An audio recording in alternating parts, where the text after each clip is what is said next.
저는 국어교사를 꿈꾸던 평범한 문학소녀였습니다. 하지만 20살이 되던 해 우리 사회의 냉혹한 현실과 마주했습니다. 인간답게 살고 싶다며 절규하던 여성 노동자들, 그들을 잊을 수가 없었습니다. 30여 년 동안 노동자와 여성을 위해 살아오며 지금보다 더 나은 세상은 가능하다는 것을 확인했습니다. 우리 국민의 인간다운 삶을 위해서 꿋꿋이 일하는 국회의원이 되겠습니다.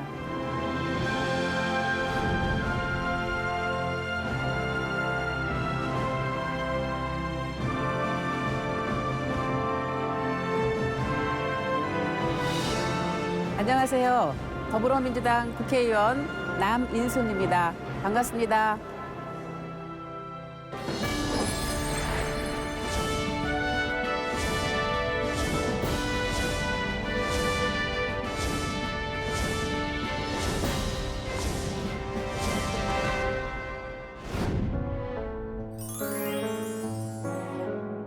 저희 이제 아버님 미군 부대에서 통역을 하셨었거든요. 근데 이제 제가 맏딸이고 딸이다 보니까 뭐 저를 위해서 이렇게 예쁜 이렇게 원피스 같은 거 이렇게 길에서 지나가다가 그걸 사갖고 오셔서 저한테 이제 입혀주셨던 기억이 나고, 그리고 이제 밤에 오실 때 퇴근하실 때 뭐 군밤 사오시고 뭐 이런 풀빵 같은 거 사오셨던 기억이 납니다.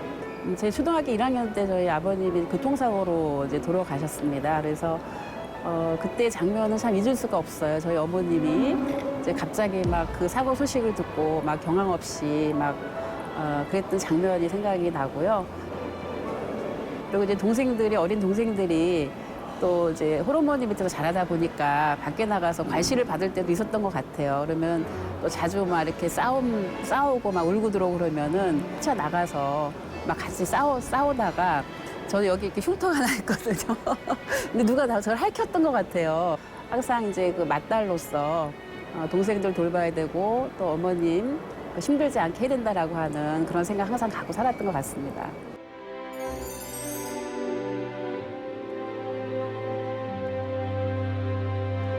(3학년) 때였습니다. 대학교 3학년 때 그 학내 민주화를 위해서 후배들과 함께 이렇게 그 학내 비리 문제를 알리는, 뭐 지금은 누구나 할 수 있는 일이지만 이렇게 그 말하자면 성명서 같은 걸 작성을 해서 이렇게 배포를 했는데 그런 행위를 못 하게 됐었어요. 그때만 해도. 너무 이제 어머님이 화가 나셨던 것 같아요. 그래갖고 저를 그 당시에도 어머니들 고무신 많이 신었잖아요. 고무신을 들어가고 제 등짝을 탁 때리시더라고요. 얼마나 화가 나셨으면 그랬을까. 그때는 서러웠지만 나중에 지나고 보면은 그 어머님이 어렵게 저를 어린 시절을 쭉 그 아버지 없이 키우면서 혼자 고생하셨을 텐데 그걸 몰라주고 자기 하고 싶은 대로, 저 하고 싶은 대로만 했으니까 얼마나 화가 나셨을까. 나중에 참 이해가 갔습니다.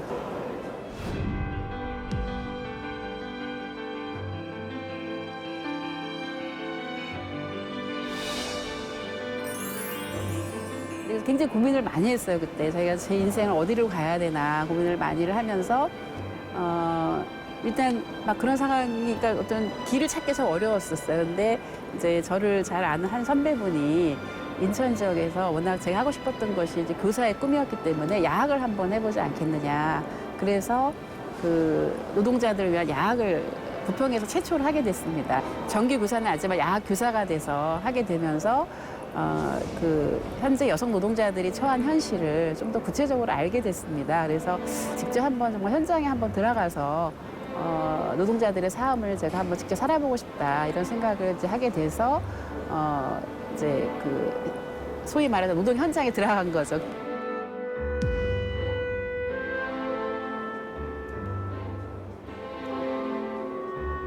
현장에서 본 거죠. 여성들의 삶이 정말 이중삼중을 힘들구나. 그러니까 일도 오래 하고 또 만약에 기혼 여성들 같은 경우는 집에 가서 또 가사 일도 해야 되고 막 그런 것들을 보면서 아, 여성들의 삶이 가장 힘들구나라고 하는 거를 이제 제가 현장에서 좀 느끼게 된 부분이 있었고요. 그리고 아, 여성들의 문제가 끝까지 이거는 제가 또 여성이라는 존재가 있기 때문에 이 문제가 끝까지 해결됐을 때 우리가 정말 인간 해방이 되고 진정한 그 남녀 평등 사회가 되면서 우리 사회가 평등 사회로 갈 수 있겠구나. 그러다 보니까 그냥 꾸준하게 어떻게 하다 보니까 30년 세월이 이렇게 갔어요. 저는 그 세월이 이렇게 막 지루하지는 않았어요.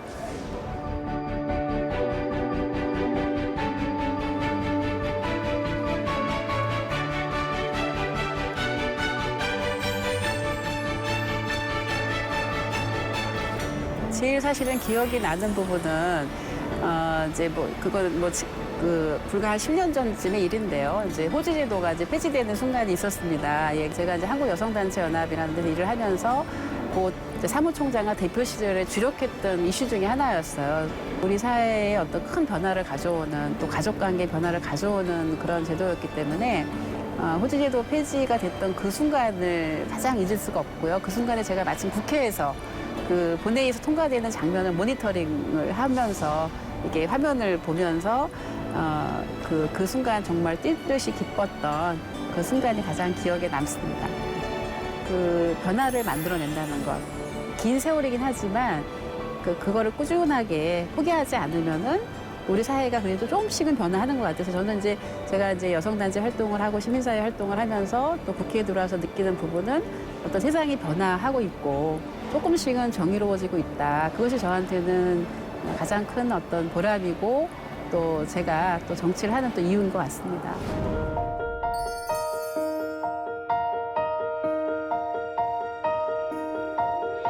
저의 지역구에 이제 서울 송파구 병은 제일 이제 많이 사람들이 말하는 거는 아직도 낙후되어 있는 주거 환경이 그대로 방치가 되어 있습니다. 어떤 주거 환경에 대한 개선의 욕구가 많이 있어서 그런 부분들은 특히 거여 마천 지역에 이제 집중되어 있는데요. 그 지역에서는 주민의 어떤 뜻을 받아서 좀 더 뭐 개발이 돼야 될 것과 현재 있는 대로 그대로 살고 싶다 이렇게 의견이 많이 좀 갈리고 있습니다. 그런 주민들의 의견을 수렴을 해서 보다 좀 살기 좋은 어떤 그 주거 조건을 만드는 것을 제가 이제 중요한 일로 생각을 하고 있고요. 제가 이제 이번에 여성가족위원장을 이제 맡게 됐는데요. 우선적으로 지금 이제 여성가족위원회가 당면한 일 중에 하나가 저희가 이제 일본군 위안부 피해 할머니들을 잘 모셔야 되는 일이 있습니다.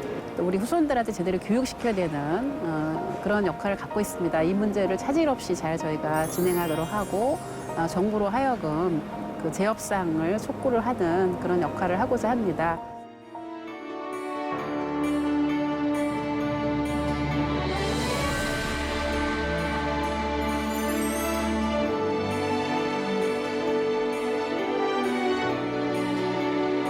저희 의원실에도 크게 제가 펼쳐놨는데 그 상선약수라고 하는 글입니다. 최상의 선은 흐르는 물과 같다 이런 글인데요. 이렇게 흐르는 물을 이렇게 쳐다보고 있으면 겉은 고요한 것 같지만 그 돌들의 어떤 굽이굽이 치면서 물살이 이렇게 있습니다. 그래서 그 안에서는 열심히 치열하게 하지만 겉으로 보기에는 굉장히 또 자연스럽게 흐르는 그런 물줄기가 되듯이 이제 그런 의미에서 최상의 선은 물과 같다라고 하는 이제 그런 글귀를 저의 좌우명으로 생각하고 있습니다.